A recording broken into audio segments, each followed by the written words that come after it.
बिस्मिल्लाहिर्रहमानिर्रहीम। अस्सलाम वालेकुम। कैसे हैं आप सब? उम्मीद करती हूँ बिल्कुल ठीक होंगे। अल्लाह ताला ऐसे हंसता मुस्कुराता हुआ आबाद रखे और हम सबको अपने हिफ्ज़ व अमान में रखे। आज मैं आपके साथ एक डिज़र्ट शेयर करने वाली हूँ जिसे बहुत ज़्यादा पसंद किया जाता है और सबसे ज़्यादा खाया जाने वाला डिज़र्ट मैं आज आपको बनाकर दिखाऊँगी, जिसे बनाना बहुत ही आसान है और इसे बहुत ज़्यादा पसंद किया जाता है। अपने हर इवेंट पर इसको बनाना बहुत ज़्यादा ज़रूरी होता है क्योंकि ये हर एक का फेवरेट होता है और हर कोई इसको शौक़ से एंजॉय करता है। तो ये डिज़र्ट हम घर में बनाएंगे, बिल्कुल जो शादियों वाला डिज़र्ट होता है ना, सेम वही टेस्ट वही तरीका आपके साथ शेयर करूँगी।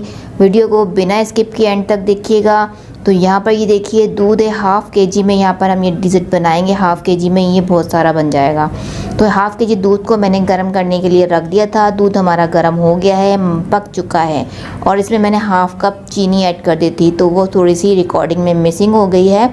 तो हाफ़ कप ही मैंने चीनी डाल दी थी और हाफ़ के जी दूध है हमारे पास। अब यहाँ पर ये देखिए 3 टेबल स्पून मेरे पास वनीला कस्टर्ड पाउडर है, उसको मैंने पानी में मिक्स कर लिया था। आप चाहें तो दूध में भी मिक्स कर सकते हैं, लेकिन मैंने यहाँ पर पानी में मिक्स कर लिया है और इसको मैं डाल रही हूँ इस दूध में। थोड़ा थोड़ा करके ऐड करेंगे, एक साथ ही नहीं डाल देंगे। जहाँ पर हमें लगे कंसिस्टेंसी इसकी यही होनी चाहिए वहाँ पर हम रोक देंगे। तो मैंने थोड़ा थोड़ा करके डाला है, लेकिन सारा ही डाल दिया है इसमें। 3 टेबल स्पून, याद रखिएगा हाफ़ के जी दूध में 3 टेबल स्पून कस्टर्ड का हमने पाउडर इसमें ऐड करना है, तो बिल्कुल परफेक्ट इसकी कंसिस्टेंसी बनेगी। यहाँ देखिए कस्टर्ड डालने के बाद हमने इसको मज़ीद 3 से 4 मिनट तक पकाया था और अब इसको हम ठंडा करने के लिए रख देंगे फ्रिज में। अब यहाँ पर दूसरे चूल्हे पर मैंने पानी रख दिया है बॉईल करने के लिए। अब ये है मेरे पास कलरफुल सेवइयाँ, इजीली हर मार्केट पे मिल जाती हैं। ये हाफ़ कप ही मैं ये लूँगी और इसको हमने बॉईल कर लेना है। सॉफ्ट हम इसको बॉईल कर लेंगे, बिल्कुल कुक कर लेंगे इसको। जब ये सॉफ्ट हो जाएंगे ना, तो हम इसको ड्रेन आउट कर लेंगे। तो यहाँ पर देखिए मैं इसको तकरीबन 3 से 4 मिनट तक बॉईल करूँगी मीडियम फ्लेम पर, तो ये अच्छे से सॉफ्ट हो जाएंगी और ये हमारी जो है बिल्कुल रेडी हो जाएंगी। और इसको हमने निकाल देना है, एक छलनी में निकाल देंगे और ऊपर से ठंडा पानी ज़रूर डालिएगा। अगर ठंडा पानी नहीं डालेंगे ना हम, तो ये अलग अलग नहीं होंगी हमारी, ये चिपकी चिपकी सी रहेंगी और ना फिर वो बिल्कुल भी ना जाकर हमारे डिज़र्ट में ना खुलेंगी नहीं, वो चिपकी चिपकी रहेंगे तो अच्छी नहीं लगेंगी।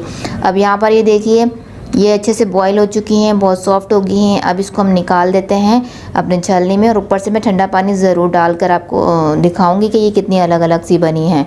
इसको मैं निकाल देती हूँ। अब यहाँ पर एक बॉल ले लेते हैं और इसके अंदर हम करेंगे असेंबलिंग। यहाँ पर मेरे पास कुछ फ्रूट हैं, 2 बनाना लिए थे मैंने, उसको स्लाइस में कट कर लिया है। कुछ मेरे पास ग्रेप्स थे और एक ही मेरे पास एप्पल था, उसे भी मैंने चॉप कर लिया। फ्रूट आप अपनी मर्ज़ी से ले सकते हैं, कोई भी जो भी आपको पसंद हो आप वो इसके अंदर ऐड कर सकते हैं। तो ये जो है अफोर्डेबल होता है, इसलिए मैंने आपको ये दिखा दिए, इसी का बनाऊंगी मैं ये। अब यहाँ पर ये मेरे पास जेली है, जेली भी इजीली बन जाती है, तो इसकी मैंने वीडियो बनाना ज़रूरी नहीं समझा। ये वाली जेली है और इसको हमने सिंपल तरीके से बना लेते हैं, हर एक को ही बनाना आती है। तो इसको मैंने बनाकर फ्रिज में रख दिया था। अब इसकी असेंबलिंग कर लेते हैं। एक बाउल में मैंने डाल देनी है क्रीम, 1 कप मेरे पास क्रीम है, एक पैकेट जो पैकेट मिलता है क्रीम वाला, वो पैकेट मैंने ले लिया है और इसको मिक्स कर लेंगे और अच्छे से इसको मिक्स करेंगे ताकि जो इसमें कोई भी लम्स होगा ना वो स्मूदी सा हो जाएगा। वैसे तो ये स्मूदी ही होती है, लेकिन एक दफ़ा इसको हमने मिक्स कर लेना है। अब इसके अंदर हम डाल देंगे कस्टर्ड जो हमने ठंडा करने के लिए रख दिया था। कस्टर्ड को हम ऐसे ही इसके अंदर नहीं डालेंगे, उसको भी हमने छान लेना है। छान लेंगे, पहले उसको छानना बहुत ज़रूरी है। अगर छानेंगे नहीं ना, तो जो इसके नीचे के पार्टिकल्स होंगे ना वो इसके अंदर आ जाएंगे और फिर हमारा डिज़र्ट में जो है वो स्मूदी सा डिज़र्ट नहीं बन पाएगा। तो ये देखिए इसको मैंने छान लिया है और इसके जो ये नीचे पार्टिकल नज़र आ रहे हैं ना, इसको मैं रिमूव कर दूँगी। ये इसके अंदर हमने नहीं ऐड करना है, इसको निकाल देंगे। अब इसको हम मिक्स कर लेते हैं, क्रीम को और कस्टर्ड को मिक्स कर लेंगे अच्छी तरह से, इनको दोनों को मिक्स कर लेना है हमें। तो यहाँ पर ये देखिए कितना अच्छा सा इसका टेक्सचर बन चुका है।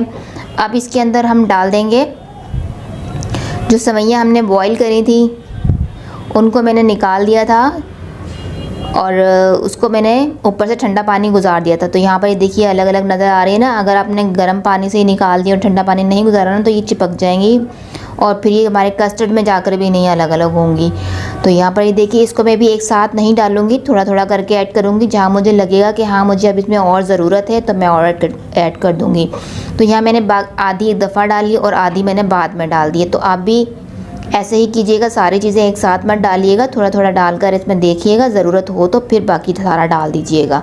तो ये मैंने फ्रूट्स भी ऐसे ही डाले हैं, थोड़े थोड़े डालकर इसको मैंने मिक्स कर लेना है। अगर मुझे ज़रूरत फ़ील हुई तो मैंने इसको वापस डाल देना है, और नहीं तो फिर हमने उसको बचा के रख देना है। इसको मिक्स कर लिया है हमने, तो मैंने फ्रूट्स भी इसमें आधे ही यूज़ किए हैं। अब यहाँ पर ये जेली को मैं कट्स लगा दूँगी, छोटे छोटे क्यूब में काट दूँगी इस तरह से करके, और वो भी जेली भी हम इसके अंदर ऐड कर देंगे। जेली का कलर भी आप अपनी मर्ज़ी से ले सकते हैं, फ्लेवर अपनी मर्ज़ी से चूज़ कर सकते हैं, ऑप्शनल है।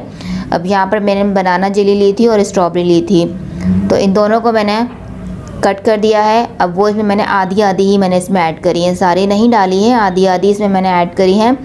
और अब इसको मिक्स कर लेते हैं।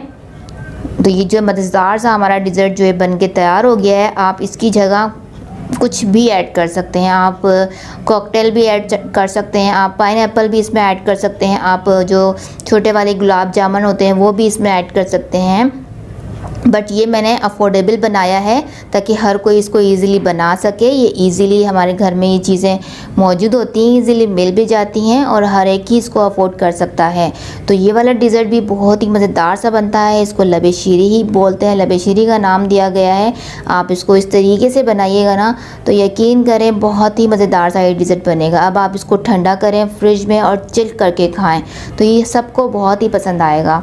तो इस डिज़र्ट को इसी तरीके से बनाइएगा और एंजॉय कीजिएगा, बिल्कुल जैसे शादियों में हम खाते हैं ना वो लबे शीरी, सेम वैसा ही लुक है, वैसा ही टेस्ट आपको मिलेगा। तो वीडियो पसंद आई हो तो लाइक शेयर कीजिएगा, और चैनल पर नए हैं सब्सक्राइब नहीं किया है तो सब्सक्राइब किए बिना मत जाइएगा। अपना बहुत सारा ख्याल रखिएगा, मुझे अपनी दुआओं में याद रखा करें। अल्लाह हाफ़िज़।